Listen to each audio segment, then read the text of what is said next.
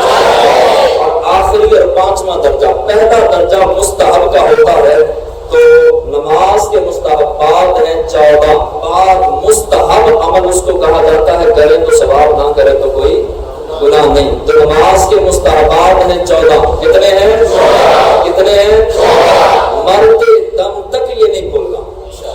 اپنے بچوں کو سکھائیں، آج جا کے اپنی زوجہ کو سکھائیں. پہلے میں نے آپ کو پڑھانا ہوتا، 20 مرتبہ میں اپنے گھر پڑھا چکا ہوں، لیکن یہی سبق جا کے میں نے اپنے گھر بھی دینا ہوتا. اپنے بیوی بچوں کو بٹھاتا ہوں، بٹھا کے ان کو کہتا ہوں چلو جی آؤ جی نماز کے فرائض سیکھیں، نماز کے واجبات. ہمارے مرنے کے بعد کم از کم نماز تو سیدھی پڑھنی آنی چاہیے کہ نہیں؟ تو نماز کے فرائض کتنے ہیں؟ 7. شرائط 6. واجبات 20.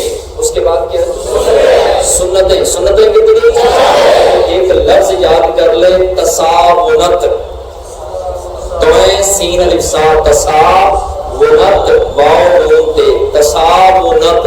جس نے 6 شرطیں یاد رکھنی ہیں وہ یہ لفظ یاد کر لے گا تو انشاءاللہ ساری زندگی. میں نے بھی بچپن میں یاد کیا تھا، ابھی تک جو ہے وہ میں یہ نماز کی شرائط نہیں بولا بچپن سے لے کے اب تک.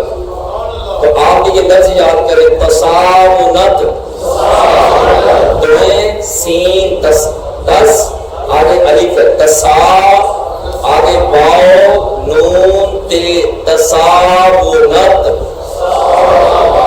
یہ لفظ جو ہے وہ یاد کر لیں.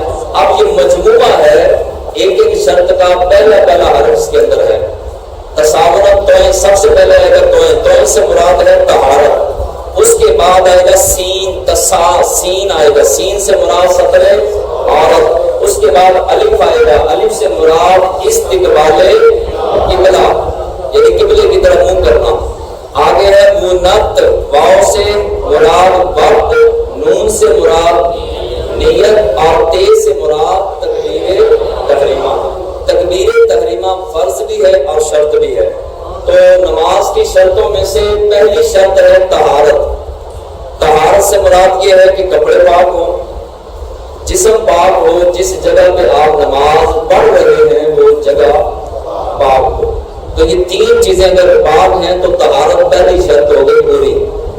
آگے ہے ستر عورت، سین سے مراد یہ ہے ستر عورت، اور ستر عورت سے مراد یہ ہے کہ بیلی بٹن سے لے کے یہ ناف سے لے کے تنی شریف سے لے کے گھٹنوں سمیت یہ سارے جسم کا چھپا ہونا نماز کے لیے شرط ہے.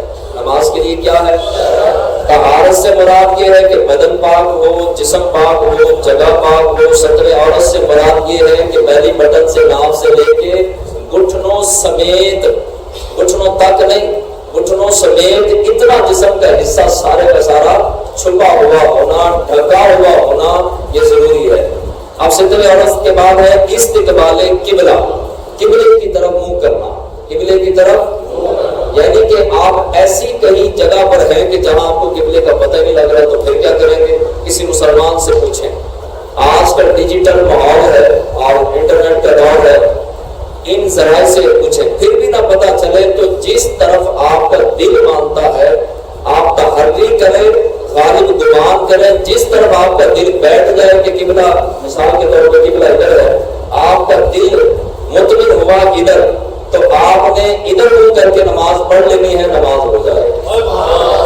ٹھیک ہے جی، جہاں پہ کوئی بتانے والا نہیں ہو جائے. یہ میدانوں کی بات ہے یا جنگلوں کی بات ہے یا پہاڑوں کی بات ہے، تو آج کل تو مشکل کوئی نہیں. تو استقبال قبلہ یہ نماز کی شرطوں میں سے ایک شرط ہے، قبلے کی طرف منہ کرنا. آگے ہے وقت، جو بھی نماز کا وقت ہے اسی وقت میں نماز ادا کرنی ہوگی. آپ نے وقت سے پہلے پڑھ لی تو بھی نہیں ہوگی، بعد میں پڑھیں گے تو قضا پڑھیں گے. مثال کے طور پہ آپ نے جو ہے وہ عصر کی ظہر کی نماز پڑھنے لگے، تو ابھی ظہر کا وقت شروع نہیں ہوا تو آپ نے ظہر کی نماز پڑھ لی تو ظہر کی نماز نہیں ہوگی. تو نماز کے لیے شرط یہ ہے کہ جس نماز کو آپ پڑھنے لگے ہیں اس نماز کا وقت ہونا ضروری ہے. آگے چلیے، اگلی کون سی شرط ہے جی؟ نیت. نیت دل کے پکے ارادے کو کہتے ہیں. نہ اگر عربی میں بھی نہیں آتی آپ نہ کہیں، اردو میں بھی نہیں آتی نہ کہیں، پنجابی میں بھی نیت نہیں آتی، وہ کہتے ہیں نا نیت. اپنا 2 رکعت نماز فرض، پیچھے سے امام دے، ان طرف قبلہ شریف، پیچھے سے امام کے اللہ اکبر کہتے ہیں. تو یہ ضروری یا فرض یا لازم یا واجب نہیں ہے. آپ صرف دل کے اندر ارادہ کر لیں کہ میں امام صاحب کے پیچھے نماز پڑھ رہا ہوں ظہر کی، بس. یعنی کہ نیت کہتے ہیں دل کے پکے ارادے کو. اگر آپ نے منہ سے کہہ لیا کہ میں عصر پڑھنے لگا ہوں مگر دل کے اندر ظہر کی نماز تھی، آپ نے ظہر کی نماز کی نیت کی تھی مگر منہ سے نکل گیا میں عصر پڑھ رہا ہوں، تو آپ کے دل کو دیکھا جائے گا، آپ کی زبان کو نہیں دیکھا جائے گا، نماز ہو جائے گی. تو نیت کسے کہتے ہیں؟ دل کے پکے ارادے کو. نیت کے بعد آتا ہے تکبیر تحریمہ، اور تکبیر تحریمہ کی ساری تفصیل میں نے آپ سے عرض کر دی کہ تکبیر تحریمہ کسے کہتے ہیں. نماز شروع کرنے سے پہلے جو تکبیر پڑھی جاتی ہے، اللہ اکبر کہہ کے نماز شروع کرتے ہیں، اس کو کہا جاتا ہے تکبیر تحریمہ. کیا کہتے ہیں جی؟ تکبیر تحریمہ. اس کو کیا کہا جاتا ہے؟ اب آج ہم نے نماز کی 6 شرطیں یاد کرنی ہیں. طہارت، ستر عورت، ماشاءاللہ اس کو گھر بھی لیتے آپ. یہ جو ہے نا، یہ لفظ آپ نے یاد کرنا تساونت. ٹھیک ہے جی. توئے سے مراد طہارت، سین سے مراد ستر عورت، اور الف سے مراد استقبال قبلہ یعنی قبلے کی طرف منہ کرنا، اور واو سے مراد وقت، اور نون سے مراد نیت، اور تے سے مراد تکبیر تحریمہ. تساونت. اور یاد رکھیں کہ یہ سارے کا سارا گلشن جو ہے یہ ادارت القرآن کی برکت سے، اور ادارت القرآن آپ کو ایک جو ہے وہ آپ سے ایک چیز مانگتا ہے کہ آپ ہفتہ وار ادارت القرآن کے درس قرآن میں لازمی آیا کریں. اگر آپ چاہتے ہیں نا کہ دل کا زنگ، دل کا میل، دل کا کچیل ہر ہفتے صاف ہوتا رہے تو درس قرآن کا پکا ارادہ کریں. اونچے جوڑے میں عورتوں کے حوالے سے سوال ہے، اونچے جوڑے میں نماز پڑھنے کا کیا حکم ہے؟ وہ جوڑا کرتی نا عورتیں اور وہ جوڑے کے اوپر دوپٹہ لے لیتی ہیں، تو اس کے بارے میں پوچھا گیا ہے کہ جائز ہے کہ نہیں جائز؟ تو بالکل جائز ہے. بعض جاہلین نے یہ بات کو یعنی کہ عام کیا ہوا ہے کہ وہ جوڑا کر کے عورتیں قرب قیامت جو ہے وہ پھریں گی تو وہ بسا بازاری عورتوں کے بارے میں حکم ہے، وہ گھریلو عورتیں اور عزت دار عورتوں کے بارے میں نہیں ہے۔ تو جوڑا کر کے اگر کوئی عورت نماز پڑھتی ہے تو جائز ہے۔ اگلا سوال ہے کہ ہمارے گھر کے ساتھ مسجد ہے، اسپیکر میں آواز آتی ہے، تو ہم گھر میں نماز امام کی خطبہ میں پڑھ سکتے ہیں؟ نام کا کار مسجد ہے، مسجد کے نام کا کار میرا ہے اور وہ امام صاحب تو پڑھ ہی نہیں ہوتے، تو ہم گھر میں شروع ہو جائیں تو بالکل ایسا نہیں کر سکتے، یہ جائز نہیں ہے۔ مقام اور مکان، ابتدا کے لیے ضروری ہے کہ مقام اور مکان ایک ہونا چاہیے، امام اور مقتدی کا۔ مثال کے طور پہ یہ مسجد ہے، ادھر ہم نماز پڑھا رہے ہیں تو یہ سامنے جو دکانیں ہیں، بیچ میں سڑک آ گئی، ایک مکان نہ رہا ایک مقام نہ رہا، بیچ میں سڑک ہے اور سڑک کا کنارہ جو ہے وہ آگے دکانیں ہیں۔ اب دکانوں میں بھی کھڑا ہو کے نماز پڑھے گا تو اس کی نماز نہیں ہوگی۔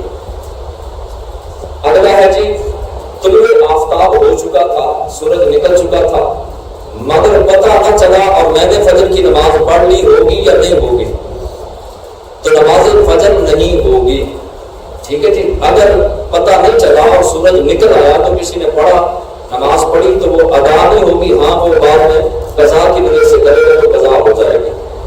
اب اس سے اگلا مسئلہ سنیے کہ نماز فجر تو نہیں ہوئی لیکن دیگر نمازوں میں ہمیں یہ سہولت میسر ہے، یہ سہولت اللہ نے دی ہے۔ کون سی؟ ظہر کی نماز کے وقت آپ نے تکبیر کہی، ظہر کا آخری وقت تھا، بالکل ختم ہونے والا تھا ٹائم ظہر کا، آپ نے کہہ دیا اللہ اکبر، اللہ اکبر کہہ کے بھی ہاتھ باندھے تھے، ظہر کا وقت ختم، عصر کا شروع ہو گیا، لیکن علماء کہتے ہیں کہ پھر بھی ظہر کی نماز آپ کی ادا ہو جائے گی۔ اسی طرح عصر کا ٹائم ختم ہونے والا تھا، مغرب کا شروع ہونے والا تھا، آپ نے تکبیر کہہ لی عصر کے ٹائم کے اندر اور ادھر سے فوراً مغرب کا ٹائم شروع ہو گیا، ابھی آپ نے ایک رکعت بھی نہیں پڑھی، چاروں رکعتیں ہیں، بس آپ نے تکبیر کہہ لی ٹائم کے اندر، تو آپ کی عصر کی نماز ہو جائے گی۔ اسی طرح مغرب ہے، اسی طرح عشاء ہے۔ چوتھے نمبر پر حالت نماز میں، قیام کی حالت میں الٹا ہاتھ اٹھانے سے کیا نماز ٹوٹ جاتی ہے؟ یہ ہم حالت قیام میں ہوتے ہیں کھڑے تو ہاتھ الٹا تو نیچے ہوتا ہے، سیدھا اوپر ہوتا ہے، تو کوئی ادھر یہ الٹا ہاتھ نکال کے خارج کرے یا استعمال کرے تو کیا اس کی نماز ٹوٹ جائے گی کہ نہیں؟ یاد رہے کہ سیدھے یا الٹے ہاتھ کا مسئلہ نہیں، جب بھی آپ نماز میں عمل کثیر کریں گے، عمل کثیر کریں گے تو نماز ٹوٹ جائے گی۔ اب عمل کثیر کیا ہے؟ اب آپ کیا جانیں کہ عمل کثیر کس کو کہا جاتا ہے؟ تو عمل کثیر اس کو کہا جاتا ہے کہ دور سے دیکھنے والا یہ سمجھے کہ یہ نماز میں نہیں ہے۔ مثال کے طور پہ کوئی پاکٹ سے، جیب سے جو ہے وہ کنگھی نکالے اور نماز میں کنگھی کرنا شروع کر دے، کوئی سوچے گا یہ نماز میں ہے؟ کوئی موبائل نکالے اور موبائل پہ میسج پڑھنا شروع کر دے یا کار دیکھنا شروع کر دے تو یہ عمل کثیر ہے۔ عمل کثیر کے فوراً بعد نماز ٹوٹ جاتی ہے، فوراً بعد۔ تو یاد رکھیں کہ الٹا ہاتھ نکالنا یہ مکروہ تنزیہی ضرور ہے۔ کیا ہے یہ؟ مکروہ تنزیہی، کراہت والا عمل ہے، اچھا عمل نہیں ہے کہ آپ الٹا ہاتھ نکالیں۔ اگر آپ کو خارش ہو رہی ہے تو آپ سیدھے ہاتھ سے کر لیں۔ تو الٹا ہاتھ نکالنا مکروہ تنزیہی ہے مگر نماز اس سے نہیں ٹوٹے گی۔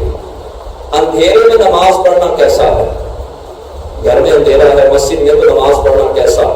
اگر اتنا گھپ اندھیرا ہو کہ ہاتھ کو ہاتھ نہ سجائی دے، ہاتھ کو ہاتھ نظر نہ آئے، مثلا کہ یہ ہاتھ آپ نے رکھا ہے سامنے تو آپ کو ہاتھ نہیں نظر آ رہا یا سجدہ گاہ نہیں نظر آ رہی، تو ایسی جگہ پر نماز نہیں ہوگی۔ اتنا اندھیرا ہوگا تو نماز نہیں ہوگی۔ نماز پڑھنا مکروہ تحریمی ہے، اور یہ بھی میں فقہی مسئلہ عرض کر دوں کہ جہاں پر مکروہ تحریمی نماز میں آ جائے گا اس نماز کو دوبارہ پڑھنا واجب الاعادہ، یعنی کہ اس نماز کا دوبارہ پڑھنا واجب ہو، ٹھیک ہے جی۔ مکروہ تحریمی جہاں جہاں آئے گا تو اتنا اندھیرا تھا، اور یہ اندھیرا مستقل ہو، یہ عارضی اندھیرا نہ ہو۔ مثال کے طور پہ آپ عشاء کی نماز پڑھ رہے تھے تو اچانک مسجد میں لائٹ چلی گئی، گھر کی لائٹ چلی گئی، اب تھوڑی دیر کے بعد جو ہے وہ کسی نے دوسرے نے جو ہے وہ موم بتی جلا دی یا پھر لائٹ جلا دی یا یو پی ایس آن کر دیا، جنریٹر چلا دیا، تو یہ مستقل اندھیرا نہیں،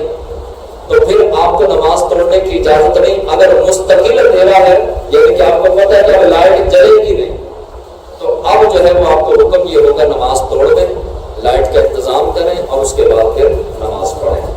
آپ نے وضو کیا، وضو خانے سے آپ باہر نکلے تو نہ تو آپ بازو جھاڑیں گے مسجد کے اندر، نہ آپ داڑھی جھاڑیں گے مسجد کے اندر، نہ چہرے سے چھینٹے اڑائیں گے مسجد کے اندر۔ بڑی تسلی سے آپ نے وضو خانے میں بیٹھ کے وضو مکمل کیا اور سارا کچھ وہیں پہ نچوڑ لیا، بال بھی، داڑھی بھی، بازو بھی، پاؤں بھی۔ اب آ رہے آپ مسجد کے اندر، تو مسجد کے اندر آنے کی سنت یہ ہے کہ ہر سیدھا قدم پہلی صف پہ ہو، سیدھا قدم کرتے کرتے آگے کن کن چیزوں کی احتیاط کی جائے۔ سب سے پہلے میں اکثر جمعے میں بھی ویسے بھی کہتا ہوں کہ آپ آسانی کے ساتھ اگر سامنے والا بٹن بند کر سکتے ہیں تو کر لیں، اگر مشکل ہوتی ہے، دم گھٹتا ہے تو کوئی ضرورت نہیں۔ اصل میں مسئلہ سمجھ لیجئے کہ یہ کیوں کہا جاتا ہے کہ سینے کے بعد اگر نظر آئیں گے تو ایسی نماز پڑھنا مکروہ تحریمی ہوگا اور نماز واجب الاعادہ ہوگی، ایسی نماز کو دوبارہ پڑھا جائے گا۔ تو اس لیے میں کہتا ہوں کہ سینے کے بعد اگر نظر نہیں آ رہے اور آپ کے اوپر کا بٹن کھلا ہے تو کوئی مسئلہ نہیں، اور اگر سینے کے بعد نظر آ رہے ہیں تو پھر سینے کے بعد چھپانا یہ ضروری ہوگا۔ اس کے بعد بعض لوگوں نے وضو کیا اور وضو کر کے اس طرح سے جو ہے وہ آپ نے آستینیں چڑھائی تھی اور اسی طرح کہ اللہ اکبر کہہ کے شروع کر دی، تو نبی کریم صلی اللہ علیہ وسلم نے فرمایا کہ اللہ تبارک و تعالی ایسے نمازی پر رحمت کی نظر نہیں فرماتا جو کپڑا گسیڑے۔ کیا کرے جی؟ کپڑا مفہوم حدیث عرض کر رہا ہوں، حدیث کا خلاصہ کہ جو کپڑا گسیڑے یعنی جو شلوار اوپر سے فولڈ کرے یا نیچے سے پینٹ فولڈ کرے یا بازوؤں پہ فولڈ کرے، تو حضور علیہ السلام نے سختی سے منع کیا۔ بعض علماء نے اس کو بھی مکروہ تحریمی لکھا۔ کیا لکھا؟ اور ابھی آپ نے مسئلہ سن لیا کہ جہاں جہاں مکروہ تحریمی ہوگا وہ نماز دوبارہ پڑھنی ہوگی۔ تو نہ یہ آستین آپ چڑھا کے نماز پڑھ سکتے ہیں، نہ شلوار کو اوپر سے نہ نیچے سے فولڈ کر سکتے ہیں، نہ پینٹ کو فولڈ کر سکتے ہیں۔ ایسے جو ہے وہ نیچے پینٹ کو بعض لڑکے جو ہے نا وہ نیچے سے اوپر کر لیتے ہیں، وہ سمجھتے ہیں کہ ہمارے ٹخنے نماز میں ننگے ہونے چاہیے۔ مرد کے لیے حکم یہ ہے کہ نماز کے علاوہ بھی جو ہے وہ مرد کے ٹخنے جو ہیں گٹے یہ ننگے ہونے چاہیے۔ بلکہ ایک حدیث مبارکہ میں نبی کریم علیہ السلام نے فرمایا کہ جس مرد کے ٹخنے چھپے ہوئے ہوں گے ایسا لباس پہنے گا، جہنم کی آگ میں اس کے ٹخنوں کو جلایا جائے گا۔ اچھا جی، ایک تو مسئلہ ہو گیا یہ۔ اب کسی نے ٹی شرٹ پہنی ہے عام بازو والی، اس کی نماز ہو جائے گی کہ نہیں ہوگی؟ ہاں جی،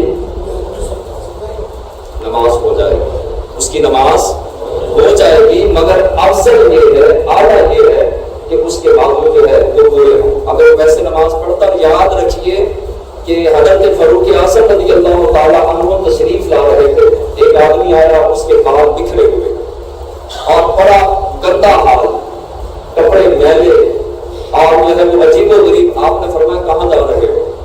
عرض کرنے لگے نماز پڑھنے۔ آپ نے فرمایا تجھے شرم نہیں آتی؟ مجھے یہ بتا کہ اگر تو کسی بادشاہ کے پاس جاتا یا اپنے پرانے رشتہ دار کے پاس جاتا تو کس حالت میں جاتا؟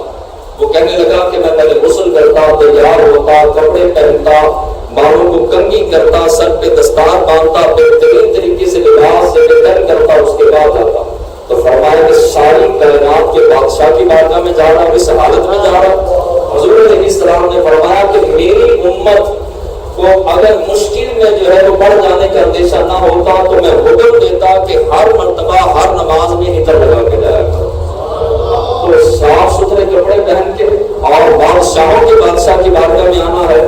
اچھا، تو یہ بات ہو گئی۔ اور اس کے بعد جو ہے وہ آپ آ کے صف میں کھڑے ہو گئے، پاؤں نہ اس طرح رکھیں گے نہ اس طرح رکھیں گے، بالکل سیدھے، اور پاؤں کے انگوٹھوں کا رخ جو ہے وہ قبلے کی جانب ہوگا۔ پاؤں کے انگوٹھوں کا رخ کہاں ہوگا؟ قبلے کی جانب۔ درمیانی فاصلہ 4 انگل یا زیادہ سے زیادہ 1 بالشت، 1 گٹھ، دونوں پاؤں کے درمیان فاصلہ 1 گٹھ ہونا چاہیے یا 4 انگل، اور دونوں پاؤں ٹیڑھے میڑھے بغلے کی طرح نہ کھڑے ہوں بلکہ بالکل سیدھے جو ہے وہ قبلے کی جانب جو ہے وہ دونوں پاؤں کا رکھنا یہ ضروری ہے۔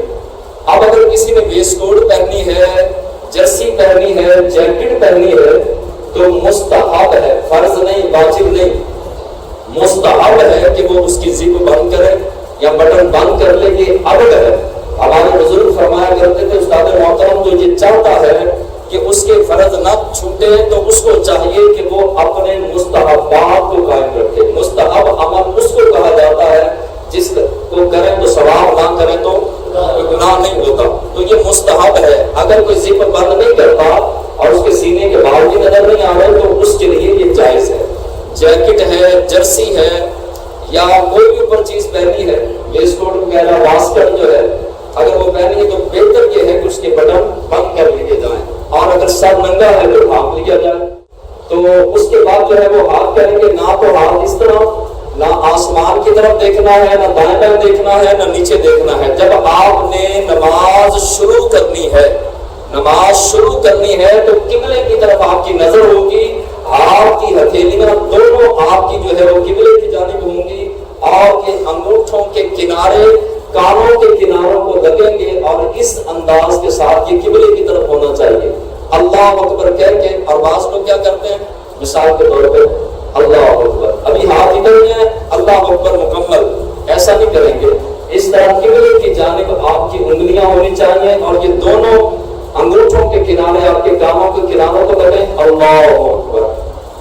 اور ہاتھ کس طرح باندھنے ہیں؟ یہ 3 انگلیاں، ہاتھ اٹھائیے، یہ 3 انگلیاں ہتھیلی کے اوپر رکھیں گے اس طرح، اور یہ چھنگلیاں چیچی چھوٹی انگلی سے اور انگوٹھے سے کلائی کو پکڑیں گے، اس طرح کلائی کو پکڑا، اور یہ 3 انگلیاں آپ نے اپنی جو یہ بازو ہے اس کے اوپر، یہاں پر نہیں، جہاں سے ہاتھ شروع ہو رہا ہے یہاں پر 3 انگلیاں رکھیں گے، اور ناف کے اوپر بیلی بٹن یا ناف سے تھوڑا سا نیچے جو ہے وہ آپ ہاتھ باندھ لیں گے، اور آپ کی نظر کہاں پہ ہوگی؟ سجدے والی جگہ۔ اللہ کے لاڈلے ولی استاد محترم والے فرمانے لگے جس نے ولی بننا ہے وہ نظریں بچا لے۔ سمجھ کیوں نہیں آئی آپ؟ اتنی بڑی بات میں نے کہہ دی ہے، اگر یہ سمجھ آتی تو آپ جو ہے وہ چیخ کے سبحان اللہ کہتے ہیں۔ نظریں بچا لو، آپ ولی بن جاؤ گے۔ جس نے نظریں بچا لی اس کا دل بچ گیا، جس کا دل بچ گیا اس کا ایمان بچ گیا، اور جس کا ایمان بچ گیا اس کی قبر و آخرت بچ گئی۔ سارا سسٹم ہی شروع نظروں سے ہوتا ہے۔ آنکھیں بہکتی ہیں، دل بہکتا ہے، دل بہکتا ہے تو پھر اس کے بعد سارے گناہوں کے دروازے کھلتے ہیں۔ تو نظروں کو رکھیں گے سجدہ گاہ والی، سجدہ گاہ پہ، یعنی جہاں پہ آپ نے سجدہ کرنا ہے، اور پھر پڑھیں گے سبحانک اللہم وبحمدک وتبارک اسمک وتعالی جدک ولا الہ۔ بعض لوگ کیا پڑھتے ہیں ولا الہ، الف کو جو حمزہ ہے اس کو کھا جاتے ہیں، ولا الہ، ولا الہ غیر کیا کہتے ہیں جی؟ غیر۔